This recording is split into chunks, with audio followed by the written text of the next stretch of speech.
આજ રોજ રામાનંદ પાર્કની અંદર મહામંડલેશ્વર જગદીશજી મહારાજના સાનિધ્યમાં ગૌ માતાને બચાવવા માટેના જે પ્રયત્નો કરવામાં આવે છે ગૌ સેવકો દ્વારા, એ માટેની સમાજના મુખ્ય માણસોને બોલાવીને એક મીટિંગ ભરવામાં આવી છે.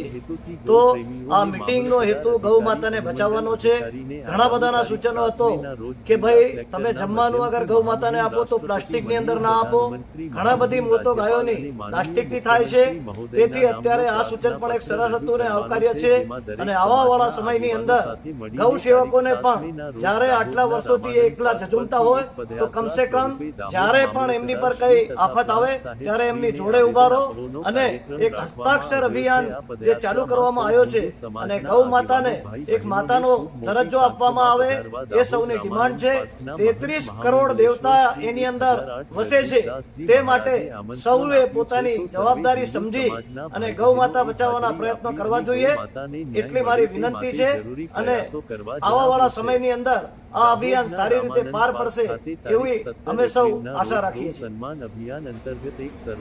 રામાનંદ પાર્ક ખાતે ગૌ સન્માન સંદર્ભે વિવિધ સમાજના અગ્રણીઓની મીટિંગ રાખવામાં આવેલી હતી.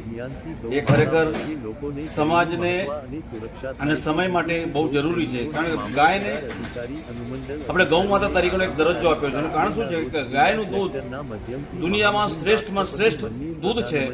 અને એ દૂધ આપણી જે દેશી ગાયનું દૂધ એ સૌથી શ્રેષ્ઠ છે. એનાથી ભવિષ્યમાં આ લોકો તમે વિદેશી ગાયનું દૂધ પીવો, એચએફ છે, જર્સી છે, એનું જો તમે ગાયનું દૂધ પીવો તો તમે ભવિષ્યની અંદર બીપી છે કેવી બીમારી થાય છે થવાની શક્યતા રહે છે.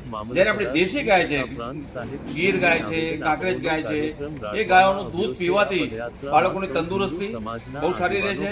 ભવિષ્યમાં પણ એની કોઈ આડઅસર થતી નથી. દૂધ એક સંપૂર્ણ ખોરાક છે. દૂધના અંદર સૌથી મોટી શક્તિ જેના ગૌમૂત્ર છે, એનું જે છાણ છે, એના અંદર પણ બહુ જ અપાર શક્તિ છે, જેનાથી કરીને સારો અનાજ પાકે છે, જમીન સારી ફળદ્રુપ રહે છે. એટલા માટે ગૌને બચાવવી બહુ જરૂરી છે. ગૌના માટેનું એક બચાવવા માટે જે અભિયાન ચાલુ કર્યું છે એ ખરેખર ગૌ સેવકોને એક અભિનંદનને પાત્ર છે. અને જેવી રીતે હમણાં વાત કરી એમ કે ભરતભાઈએ કે ભાઈ ગૌ સેવકો પર જયારે પણ આફત આવે, તકલીફ આવે તો સમાજે અને આપણે સૌએ એક સાથે એમની પડખે રહેવાની પણ અમે બાંધરી આપીએ છીએ.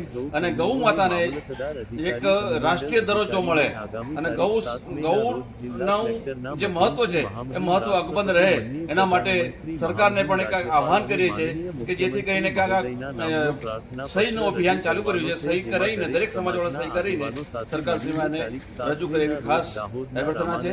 અને અહીંયા જે આયોજકોએ જે કર્યું ખરેખર આવકારદાયક છે. કે જે કામ બહુ પહેલા શરૂ કરવાનું હતું એ હવેથી ચાલુ કર્યું છે, ખરેખર આવકારદાયક છે. આભાર.